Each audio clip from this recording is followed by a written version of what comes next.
నమస్తే. పహల్గామ్లో మతం అడిగి మరీ చంపారు. ఇప్పుడు ఆస్ట్రేలియాలో మతం గుర్తించి చంపారు. రెండింటికి పెద్ద తేడా ఏం లేదు. ఈ రెండు సంఘటనల ద్వారా తమ టార్గెట్ క్లియర్ అని ప్రపంచానికి మరోసారి చెప్పేశారు. ఎవరది? ఇంకెవరు? మతోన్మాదంతో మతిభ్రమించిన రాడికల్ ఇస్లామిక్ ఉగ్రవాదులు. పాకిస్తాన్కు చెందిన తండ్రి కొడుకులు యూదులపై తుపాకులు ఎక్కుపెట్టారు. పండ్ల దుకాణం నడుపుతున్న తండ్రి టూరిస్ట్ వీసాపై వచ్చిన కొడుకు 16 మందిని అమాయకుల్ని బలిగొన్నారు. పహల్గామ్ ఘటనను తలపించే ఈ దారుణ ఘటన వివరాలను ఒకసారి చూద్దాం. అది సిడ్నీలోని బోండీ బీచ్. ఆదివారం మధ్యాహ్నం హనుక్కా వేడుక జరుపుకోవడానికి దాదాపు 1000 మందికి పైగా ప్రజలు గుమిగూడారు. సాయంత్రం 6:30 గంటల సమయంలో ఒక్కసారిగా గన్ సౌండ్ వినిపించింది. చూస్తుండగానే బుల్లెట్లు దూసుకొచ్చాయి. 2 వ్యక్తులు పొడవైన బ్యారెల్ తుపాకులతో విచక్షణారహితంగా పర్యాటకులపై కాల్పులకు తెగబడ్డారు.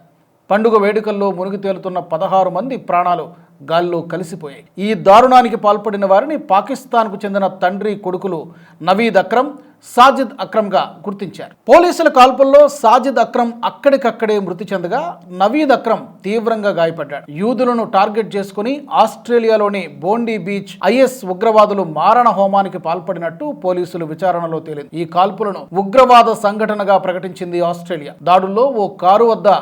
ఈ దాడుల్లో ఓ కారు వద్ద 2 ఇస్లామిక్ స్టేట్ జెండాలు పోలీసులు స్వాధీనం చేసుకున్నట్టు అంతర్జాతీయ న్యూస్ ఛానల్ కథనాలు చెబుతున్నాయి. సాజిద్, నవీద్ ఇద్దరు పాకిస్తానీయులే. ఐసిస్ గ్రూప్కి విధేయతగా ఉన్నట్టు పోలీసులు గుర్తించారు. తండ్రి కొడుకుల గురించి తవ్వుతున్న కొద్దీ ఒళ్ళు గగురు పొడిచే విషయాలు వెలుగు చూస్తున్నాయి. ఐసిస్ ఉగ్రవాద సంస్థతో నవీద్ అక్రమ్కు సన్నిహిత సంబంధాలున్నాయట. ఆ కారణంగా ఆస్ట్రేలియా దేశీయ నిఘా సంస్థ ఏసియో 6 సంవత్సరాల పాటు అతన్ని పరిశీలించింది. 2019లో ఆస్ట్రేలియాలో తిరుగుబాటుకు కుట్రపన్ని అరెస్ట్ అయి జైలు శిక్ష అనుభవించిన ఐసిస్ కార్యకర్త ఇజాక్ ఎల్ మటారితో అతడు సంబంధం కలిగి ఉన్నట్టు సమాచారం. మత ప్రేరేపిత విద్య, ఐసిస్ నుండి ప్రేరణ పొందిన నవీద్ రాడికల్ మనస్తత్వమే ఈ మారణ హోమానికి దారితీసినట్టు పోలీసులు ప్రాథమికంగా గుర్తించారు. పోలీసులు ఎదురుకాల్పుల్లో మరణించిన నవీద్ తండ్రి సాజిద్ అక్రమ్ ఒక పండ్ల దుకాణం నడుపుతున్నాడు. అతని పేరు మీద 6 లైసెన్స్డ్ గన్స్ కూడా ఉన్నాయి. తండ్రి కొడుకులు ఈ దాడిలో అవే ఆయుధాలను ఉపయోగించినట్టు పోలీసులు భావిస్తున్నారు.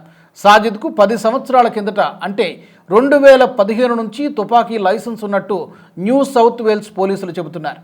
ఓ హంటింగ్ క్లబ్లో సభ్యుడిగా ఉన్నాడని కూడా గుర్తించారు.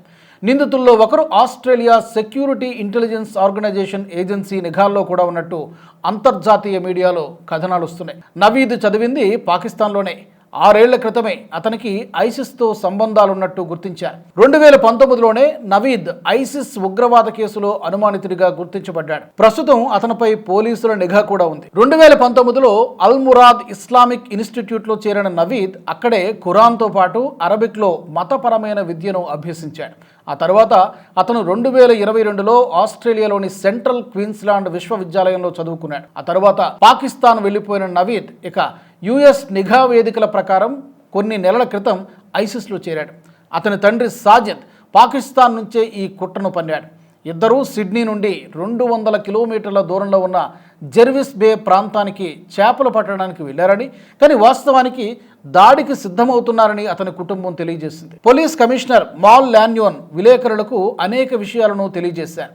దాడి చేసిన వ్యక్తులు, దాడిలో ఉపయోగించిన ఆయుధాల గురించి పోలీసులు కీలకమైన సమాచారాన్ని నిర్ధారించారు. ఈ సంఘటనను యూదు సమాజాన్ని లక్ష్యంగా చేసుకుని జరిగిన ఉగ్రవాద దాడిగా ప్రకటించారు. ఐసిస్ జెండా, ఐఈడీల ఆవిష్కరణ అంతర్జాతీయ కుట్ర అనే అనుమానాలను రేకెత్తిస్తోంది. సంఘటనా స్థలంలో సమీపంలో 2 ఇంప్రూవైజ్డ్ పేలుడు పరికరాలు కనుగొన్నారు. బాంబు స్క్వాడ్ వాటిని నిర్వీర్యం చేసింది. పహల్గామ్ ఘటనను గుర్తు చేస్తున్న బోండీ